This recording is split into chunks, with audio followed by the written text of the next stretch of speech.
Bismillahirrahmanirrahim. Bacaan-bacaan asas yang Al-Quran. Daripada tekak ni. Qaf. InsyaAllah saya akan mulakan bacaan ini. Ayat pertama Datuk Ikhlas. Dan kemudian saudara Muharram perlu ikutlah. Qul huwallahu ahad. Allahu samad. Ya betul, itulah. Lam yalid wa lam yulad.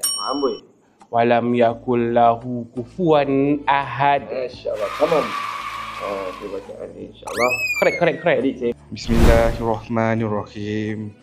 Qul huwallahu ahad. Betul ke Ustaz?